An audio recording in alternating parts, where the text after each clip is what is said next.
left out, marginalized, disrespected, forgotten, perhaps even abused. I think all of us have experienced this at some time in our lives. I'll keep the more personal examples private, but there is one I'll share with you.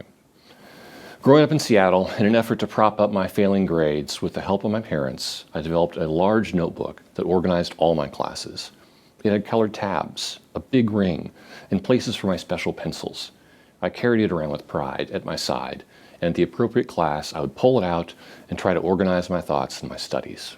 It was helping, but school was still a challenge.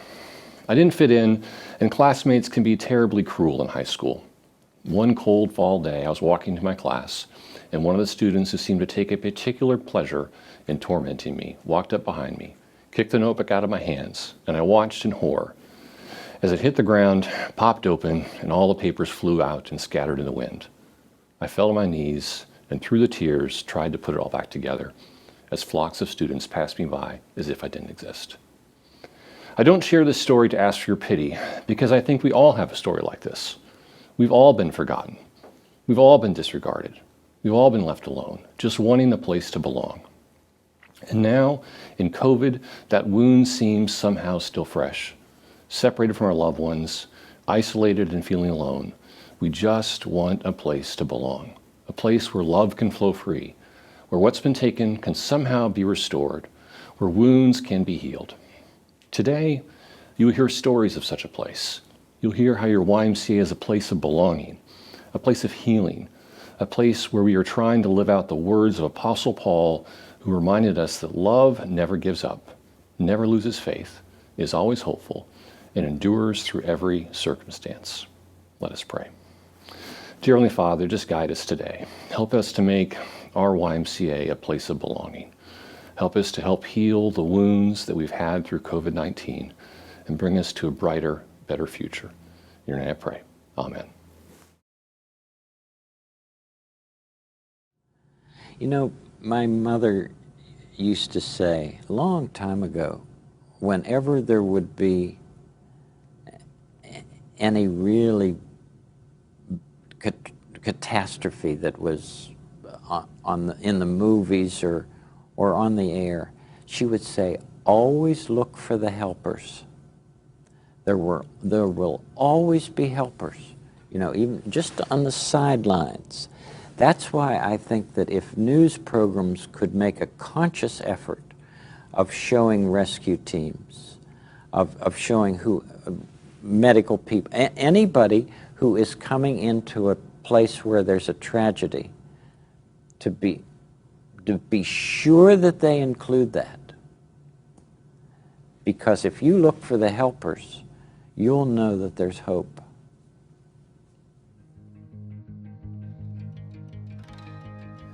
Friends of the Y, welcome to the YMCA of Southampton Road's 2020 annual meeting. I am this evening's deliverer of all that is good news from this past year. You can call me the good news guy, Ryan, or my personal favorite, Mr. Storytime. I'll be checking in with you throughout the night to see how it's going. Like Mr. Rogers mentioned in the clip you just saw, there is a peace that comes in looking for the helpers through the hard times. Tonight, we will do just that. Reflect on the good and those that made a difference. It is so easy to reflect on the year that is now behind us and get lost as we look at how different things may feel. We are bonded through that change, and we are reminded of the good that moved us forward. Tonight, you will hear stories of those good things from those that tell them best. And to get us started, my friend Anthony Walters, who just so happens to be the president and CEO of RY, has a few words to share. Thank you, Ryan. And thank you to all who have joined us virtually tonight. This is quite the change from years past of being in a room together, exchanging laughs and sharing conversation. But I am nonetheless honored to be standing here to deliver to you tonight the report of 2020 at the Y. Like most of us, I look back on this past year with an initial difficulty, a difficulty that is hard to shake and one that will linger for some time. I reflect on what seem to be at times insurmountable challenges that stack themselves against our community, our families, and our Y. But then I think about, in light of those past and current difficulties, all of you watching tonight, and I remember the strength that exists in our togetherness. And I connect that togetherness to the reason the Y exists, as a place for all to call theirs, especially through the toughest of times. I think about how, as volunteers, staff and donors, you stuck by your why, our why. You rushed to the front lines to deliver essential services to your neighbors. You helped feed them. You showed up for our kids when their families had no other accessible childcare options. You kept them safe. You showed up for blood drives, volunteer meetings, late night and early morning phone calls. And when allowed, you made sure our community had a safe and clean Y to come back to. You provided emotional support, generous financial resources, and the precious gift of your time. You spent countless volunteer hours helping navigate uncharted waters and unprecedented circumstances. You made sure our neighbors had the Y as a forever possibility in their life, no matter the forces that may make it more difficult to deliver the Y to them. In short, you secured a sense of belonging at the Y to so many in a time of need. You define the Y as the beacon through it all. It's difficult to look back on last year and truly explain what happened. So let's take a look at how our Y navigated one of the most exceptional years faced by our community, faced by our nation, faced by our world. In January, to start the year strong, over 8,700 people joined the Y, and members visited over 300,000 times to find their healthiest selves. New CEO leadership brought renewed priorities for child safety, member experience, customer service, resource collaboration, and military initiatives. And in February, to fight the chilly months, over 1,800 kids built confidence and learned teamwork through the winter basketball season. With early spring came challenges. Coronavirus concerns are growing in our area. The pandemic brought devastating closures and isolating quarantine. But the Y pivoted and continued critical services. Emergency care for essential personnel and eventually Camp Hope for anyone in need of care served 300 kids, allowing families to return to work knowing their children were safe. The virtual Y brought fitness and engagement to the living room of every age and stage of life, which would end up being used nearly 50,000 times in 2020. And our partnership with the Food Bank of Southeastern Virginia and Eastern Shore across 9 YMCA sites enabled us to feed 18,000 households. In April, we felt the full generosity of our members as over half of them decided to stay with us throughout the closure, making it possible for the Y to continue to serve in critical ways. The day came in May when outdoor fitness and lap swimming were allowed again, and our Y was ready to deliver. 5,300 people participated in 900 outdoor fitness classes like dance, HIIT, strength training, and more. This outdoor option offered a much-needed mental and physical outlet for our members. After nearly 90 days of closure, Ys in Virginia began to welcome members back through their doors with thoughtful safety measures. Summer camp in full swing allowed 2,000 kids to experience summer in a fun and safe way at the Y. Summer at the Y also included outdoor pools, allowing families to enjoy time together safely. As schools' plans went virtual, the Y's e-Learning Academy was born, providing childcare and support for families. The program grew to serve over 1,800 kids. Throughout multiple partnerships, YMCA locations continued to host blood drives across our communities throughout the summer months, resulting in 30 drives by the end of the year. After 6 months of closures, Y locations in North Carolina welcomed members back into their buildings and the community was ready. As recovery efforts continued throughout the pandemic, our September membership campaign focused on belonging, to remind our neighbors that the Y is truly home for all. With proper safety modifications, swim lessons got kids back into the pool. In all, over 5,000 kids learned how to swim at the Y in 2020. Over 1,400 kids enjoyed a much-needed outlet on the soccer field in the fall, surpassing 2019's fall soccer season participation. Generous supporters donated nearly $120,000 to the Y on Giving Tuesday, the world's largest day of giving. In the largest one-time gift in our Y's history, philanthropist Mackenzie Scott awarded $10 million to help continue the work of bringing our neighbors home to the Y. Volunteer work continued throughout the end of the year, resulting in nearly 12,500 combined volunteer hours from over 3,000 passionate volunteers. With a focus on the future and on the expansion of membership opportunities, we learned that the virtual Y would be making a comeback and be better than ever. And in a final goodbye to 2020, we celebrated the 129th anniversary of the invention of the game of basketball by James Naismith at the Y's International Training School. And if we were able to do all this in 2020, imagine what we can do in 2021. The YMCA is not immune to the impact of COVID-19 from a financial perspective. And as you might imagine, the financial results for 2020 are much different than we have reported to you in years past. After a great start to the year, the financial picture changed immediately and significantly when we closed all of our facilities in accordance with the state mandate on March 16th. All centers were open by early September, but the impact and uncertainty remains today and will continue for some time. Through the ups and downs of governmental restrictions and our members' response to the pandemic, there have been both challenges and bright spots. Our budgeted revenue for 2020 was $53 million, but we ended the year with revenue of only $34 million.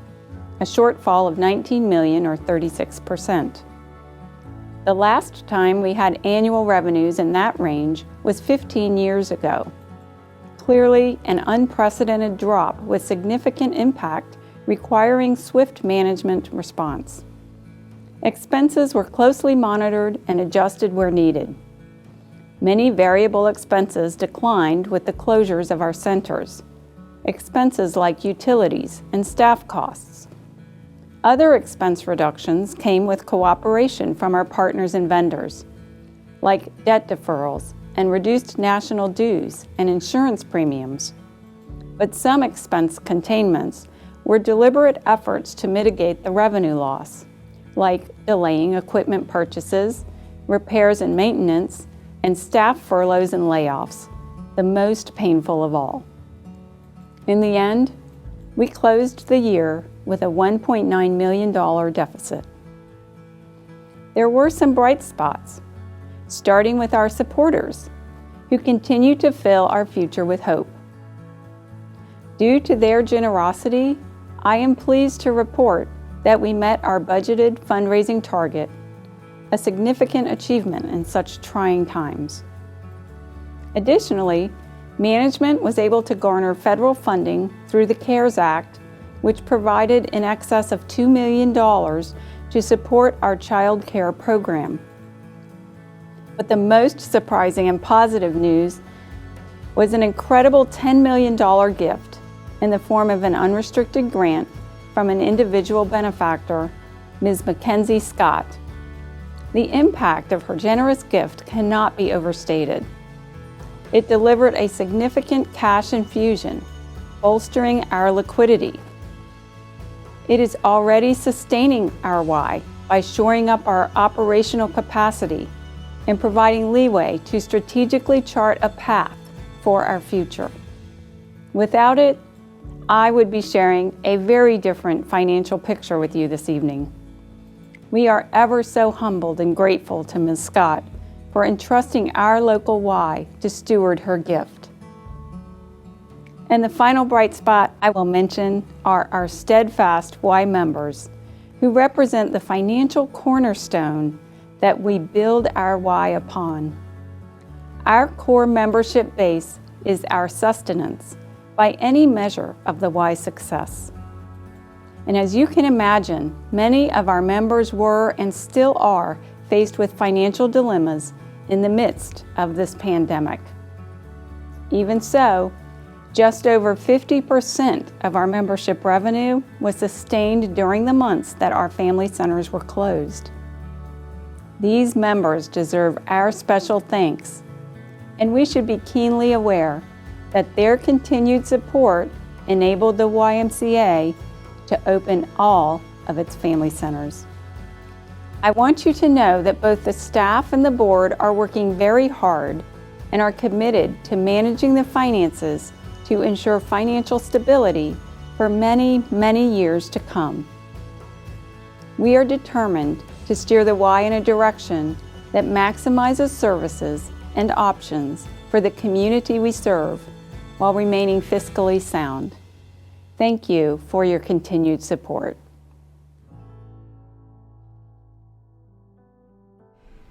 Hello, I'm Bill Staub, your Chief Volunteer Officer, and I'm pretty excited to be participating in this celebration. Excited because within 2 months of receiving the chairperson's gavel last year, our facilities and programs were shut down, and the future looked, well, uncertain.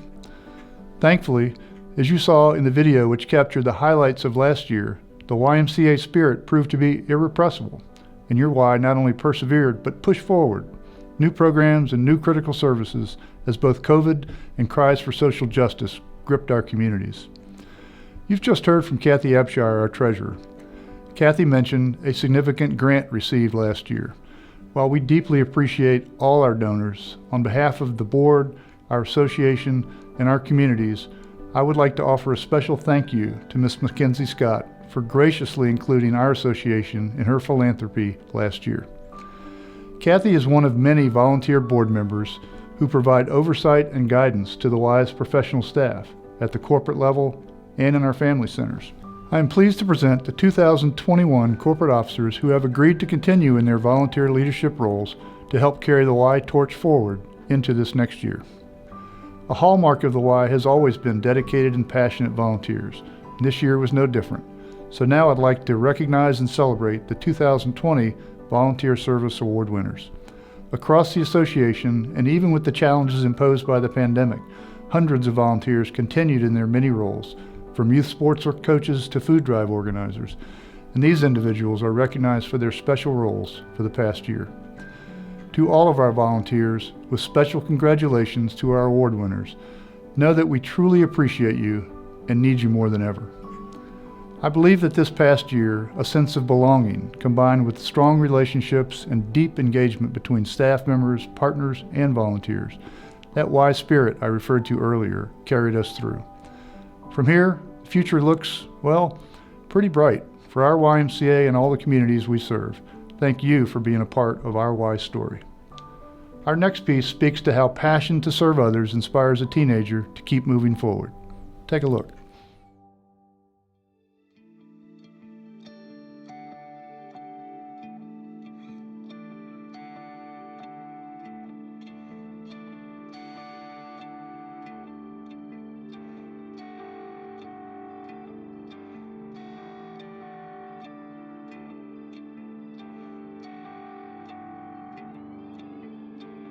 I have a couple role models. One is, like I said, Coach Ron. He was my softball coach for a very long time, since around when I was 9 years old. And I'll never forget the day when Coach Ron looked at her and he said, "We need a catcher." And he's like, "I'm going to take the most athletic kid on the team, and Skylar, that's you, and you're going to get behind the plate." And we were like, "What?" He was like, "Hey, just go back there and catch." I was scared because of the bat coming right there beside my face, but I loved it, and I feel like he knew it. And he was the first person on scene at the hospital when he heard I got hurt. I'm sorry. He's just important to me, and along with my parents. She did have a spinal injury in 2015. It was a very challenging year, but she has such an incredible story, and she came out stronger for it, and I'm just very proud of her.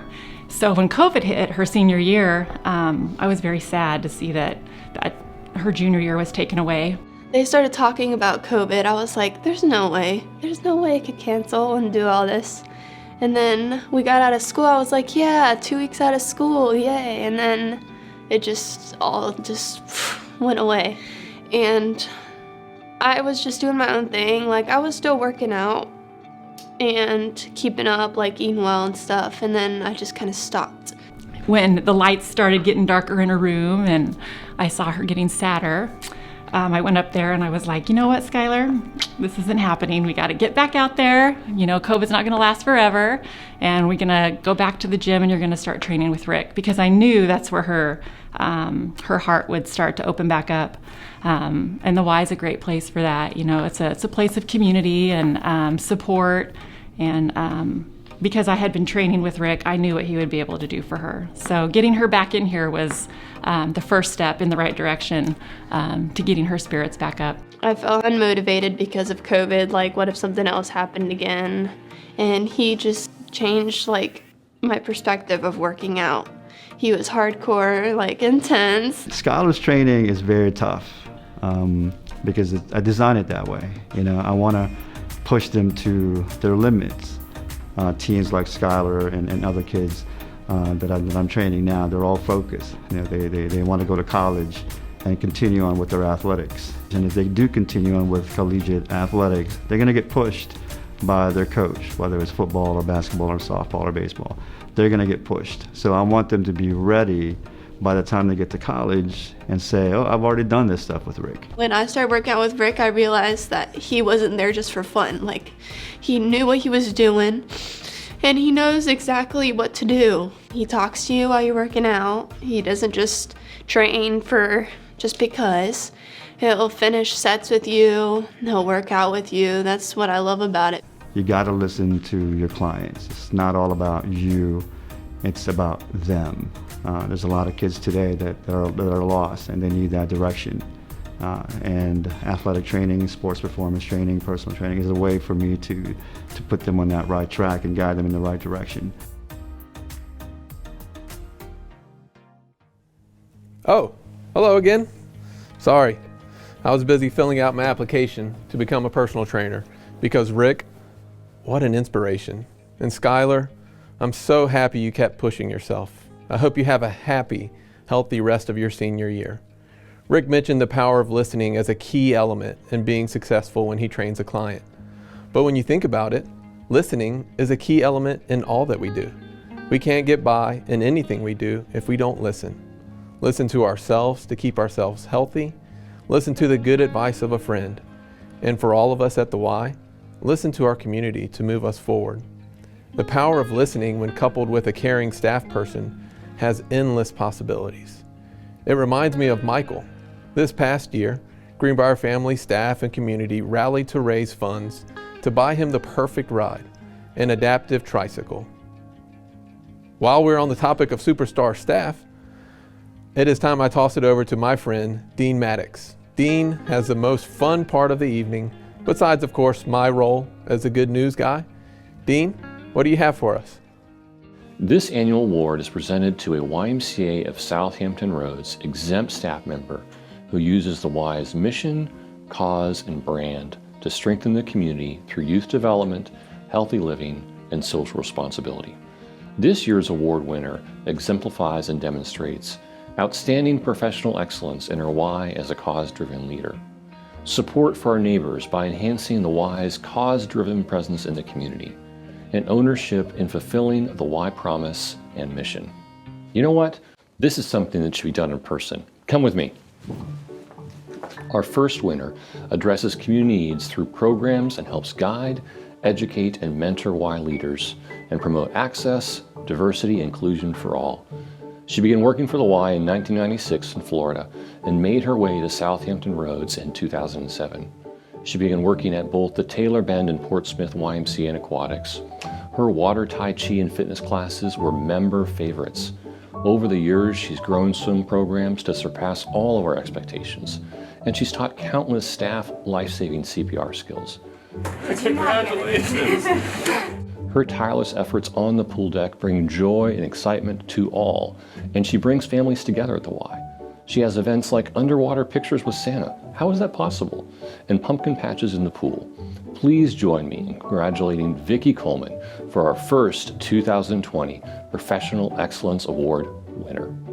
You heard me say first winner. This year, we have 2 award winners. Our second winner's nomination says that she's demonstrated a passion and commitment for our work that rivals any other that I've seen during my career.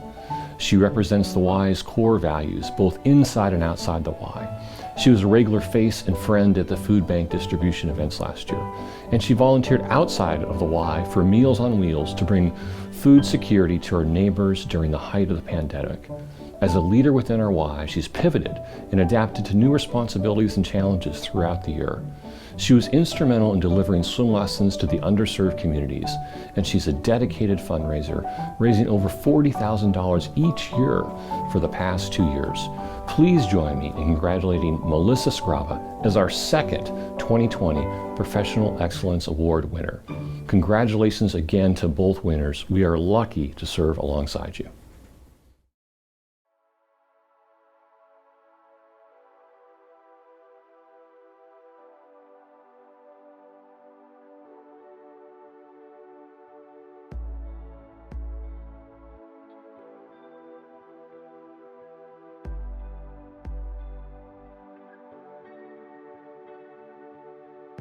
When everything first started with COVID and everything shut down, I was in the beginning part of my pregnancy, and I got nauseous, and I also got tired, and it was perpetually tired. And I actually said to my husband, I'm not sure if this is morning sickness and pregnancy related, or if this is COVID slight depression related. And so I tolerated those 8 weeks. I literally was counting down the days until the Y pool was gonna open, because I saw that they were saying that the pool could open and how they were gonna accommodate that. So I got the first sign up, and it was literally 60 degrees outside. I've never swam in 60-degree water.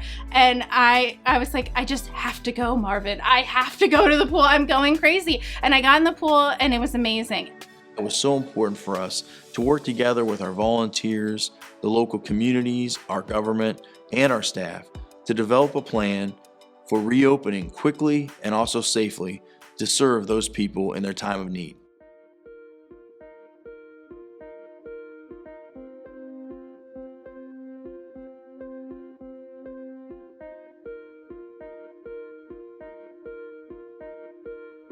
There was one lap time in the evenings that day. It was 8:45. And I said to my husband, if they're gonna try, I have to try. I'm gonna just go down there and try. And he said, that's fine. So we went down, and sure enough, the next morning, my sugar was 20 lower than it had been. And it was well under what they would be concerned about with gestational diabetes. So I went again. And then I went again, and every time I swam, it was a guaranteed, I knew I was not gonna be over on my fasting blood sugar. And so I was able to avoid needing the extra medical treatment because I could control it with the diet and exercise this time around. It's really important for the Y to provide a community, and that's what the Y is about, is bringing people together and sharing the things that are challenging in life, but also the really positive things that are happening and supporting each other. I really appreciated the guards so much. I just appreciated them being there, and there were times when I didn't want to go, and I would be it's cold, or it's rainy, or literally I was swimming in the rain when it first started. But there was definitely times when I would be I can't do this for me. I do not have the motivation, but I will swim this for you. And so I told the guards, these 20 laps, these are your laps. I'm gonna swim them for you. And it just helped me, the community that I have at the Y is just really important to me. So, I'm very thankful. We are just so blessed to be able to be members of the Y. Oh, wow. How embarrassing. You all keep sneaking up on me. Hold on while I get rid of this stuff.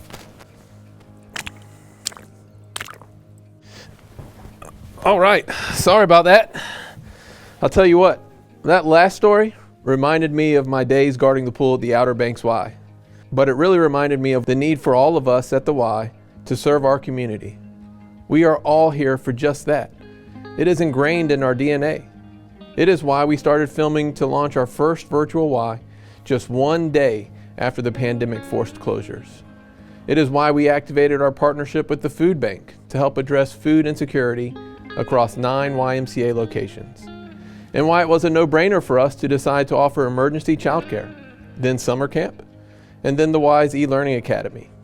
And we believe it is the reason we are so blessed to have support from our members, donors, and volunteers. They too share in our passion for community. If you remember, last year we made a promise to recommit to 5 main focuses, one of them being child safety, and another partnering with others to build a stronger us. Up next, you'll see those 2 promises in action with special guests Jamie Childress and Dr. Doretha White to walk us through how we adapted to serve.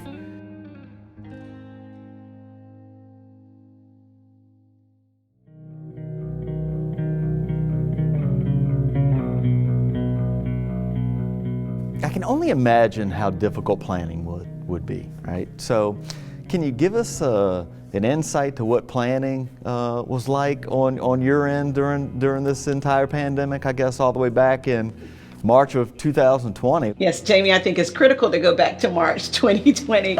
I remember sitting with our leadership team and getting, the governor's message that, all Virginia schools will be closing. And we thought we were going to have, a longer period of time, but we found ourselves, I think, having 2 days to get a learning plan in place.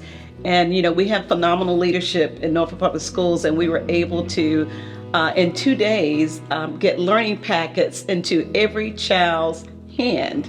And we were able to provide grab-and-go meals, schedule that for all of our students as well. It was very important as we closed our schools last year to make sure that we provided this extended learning opportunity childcare for our parents that were in need.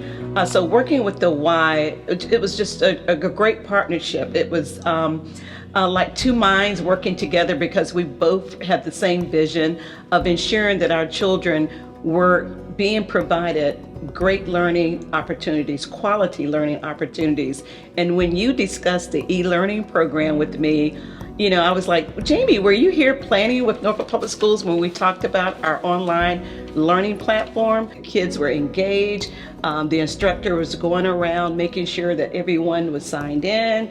And so it brought a lot of support to student engagement and to attendance for our families, for our students. That's so great. And the principals have just been so welcoming. Oh, all the staff. I mean, the custodial staff, the principal, the administrative staff, teachers have been responsive.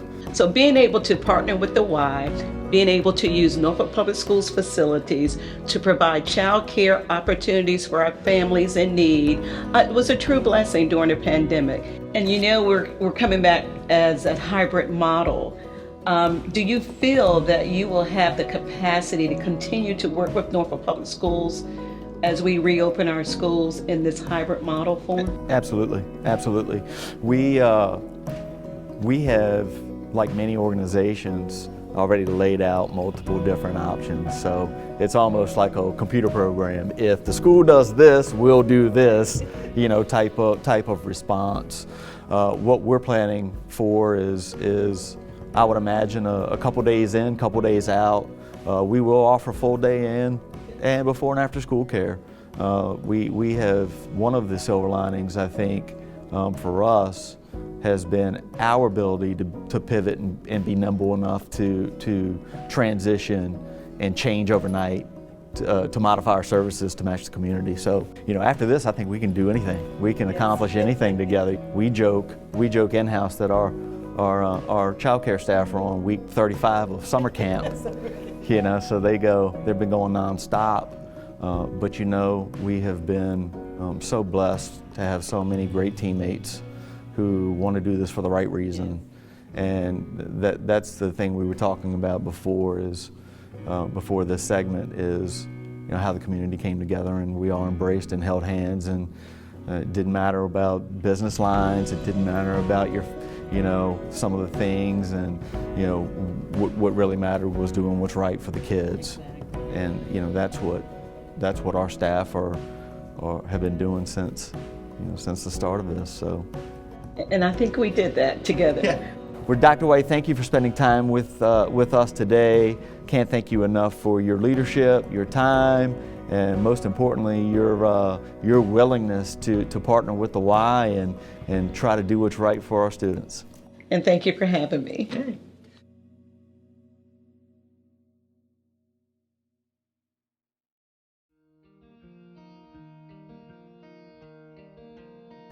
The Order of the Red Triangle is our YMCA's highest honor for recognition of outstanding volunteer leadership. The award is given to those individuals that have given sacrificially of their time, talent, and treasure over a period of years. On the screen are the 35 previous winners of the award.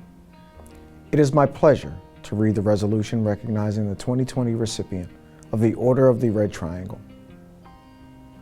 Whereas he has demonstrated a history of unselfish commitment to the growth and development of the YMCA of Southampton Roads, and whereas he has served the children and families of our community with great integrity and passion through the YMCA for almost 50 years, starting as a football and basketball coach for 3rd through 6th graders in 1973.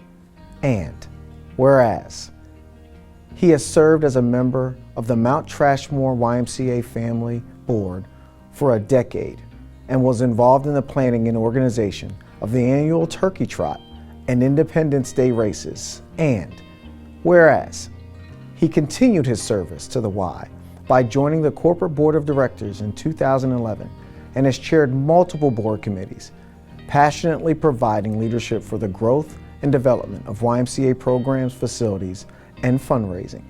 And whereas he has provided great counsel and advice to the leadership staff of our YMCA, always making himself available to share his knowledge and guidance. And whereas he has served as an officer of the corporate board for the past 2 years, as the secretary of the board of directors for the YMCA of Southampton Roads, and now therefore be it resolved that Stephen Romine is hereby awarded the 2020 recipient of the Order of the Red Triangle.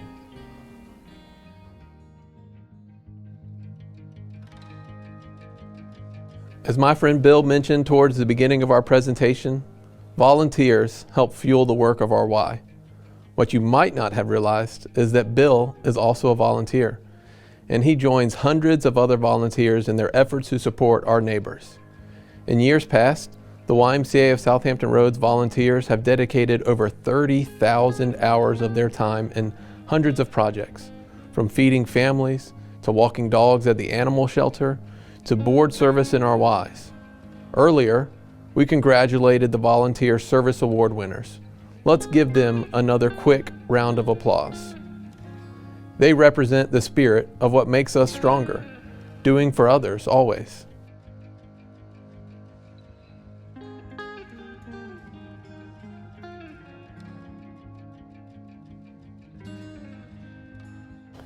My next guest has volunteered his time in our community outside the walls of the YMCA. Tim, I'd like to welcome you to the Good News Desk. We want to thank you for your time that you spent volunteering, and you're kind of famous in our community and for your kindness and your volunteerism that you've given. Could you kind of give us a little bit about your history there? Well, I'm a retired school teacher. The pandemic hit. Getting a lot of feedback from teachers, parents, neighbors. It was a struggle with kids going online. So at first it was a matter of helping, some of the neighbor kids. But again, because of the whole pandemic, it couldn't be something where I could bring inside or whatever. So it was gonna have to be outside. I set up a little tent and put some teacher stuff out there and put up a sign that said free tutoring, and somebody kind of saw me on Facebook, and the rest is history. How did it make you feel as you were working with the youth in your community? I'm a teacher. It's what we do. So Tim, we are glad to have you back at the YMCA. Can you tell us your history with the YMCA? The YMCA and I started, I was 8. So Dad says, you gotta know how to swim. We grew up on the beach. And that was the best place to go. So you went to the Y. And then, of course, everything else that kind of goes on, biddy basketball, took a couple of judo classes, that type of thing. And, so the YMCA kind of in and out of my life. My kids, my grandkids, that's where they learned how to swim and spent their summers there and did their camps there and parents' night out there. And Tim, that's wonderful. Again, thank you for your time. Thank you for your example of service and for all that you're doing for our community. We're excited to have you back with the family. Thank you. Thank you very much. Well, to help shed some light on our forward motion is our very last guest, someone you may have seen a few times already, and someone who has been working closely with our volunteer board of directors and staff team to define what service to community for our Y will look like over the next few years. Anthony Walters. Thanks, Ryan. And thank you all for tuning in to this very new way of sharing our year at the Y. Ryan asked what's next for our Y. And the answer is implementing our new strategic plan. In January's corporate board of directors meeting, our volunteers voted to move forward with the strategic plan, which outlines the goals of our organization's work through 2023. In this plan, we will focus on 3 large areas: community impact, organizational reach, and financial resiliency. Its structure proudly centers our energy on diversity, character formation, mental wellness, obesity, and improving our equitable practices. And we will operate our YMCA using strategies that ensure our work is focused on all these areas in everything that we do. We will see stronger partnerships to serve our youth, deeper in childcare and water safety. We will reimagine membership opportunities that allow us to recover from this last year and ensure we are casting as wide of a net as possible to bring everyone home to the Y. We will strengthen family connection opportunities through signature programming. And finally, we'll work towards financial stabilization through COVID-19 recovery efforts that strengthen the Y's ability to maintain community relevance, sustain career opportunities, and meet community needs. It truly has been an honor and privilege to serve you this evening as your harbinger of good news. Thanks for watching. Anthony, any parting words for us? I want all of you watching to reflect on this quote. The oak fought the wind and was broken. The willow bent when it must and survived. Our Y and all of us as a community, both personally and collectively, have had a hard-fought year. However, I feel that as a Y, we are the willow. We won't be broken. When we rise and meet the challenges we are faced with, and we will continue to do it together, much is to be accomplished, and those challenges turn into opportunities. I invite you to view our final video of the evening, and I thank all of you who continue to bless our organization with your tremendous and diverse gifts in order to bring the community home to the Y. To all of you who are recognized tonight for your hearts, to all others who have joined us that make up the fibers woven into the great tapestry of our Y, and to any who may be watching and making their community a better place in other ways, each one of you plays an irreplaceable role in lifting up our neighbors, and I can't thank you enough.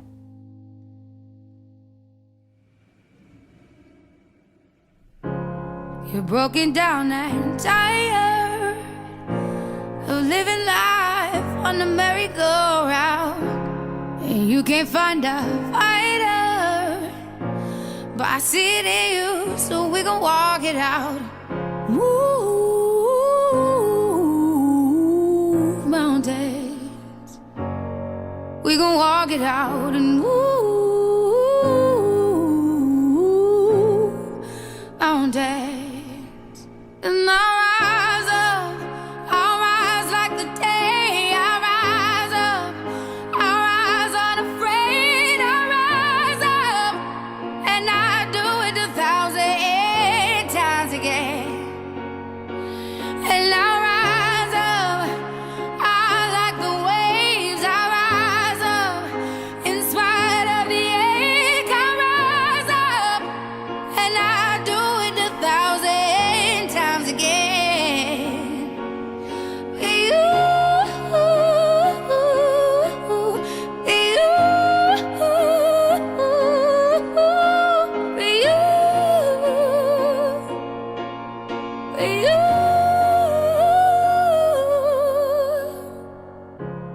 The silence isn't quiet, and it feels like it's getting hard to breathe. And I know you feel like dying, but I promise we'll take the world to its feet. Move mountains, bring it to its feet. Move mountains. And I'll rise up, I'll rise like the day. I'll rise up, I'll rise unafraid. I'll rise up, and I do it 1,000 times again.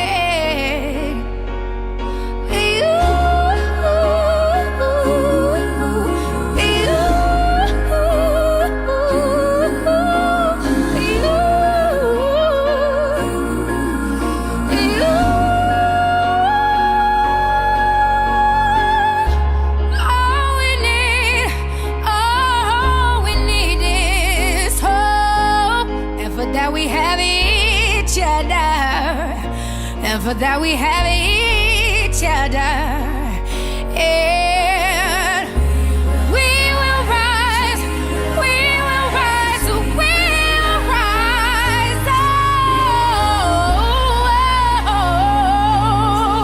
we'll rise.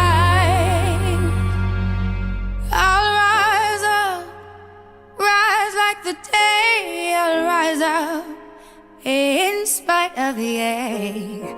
I will rise 1,000 times again.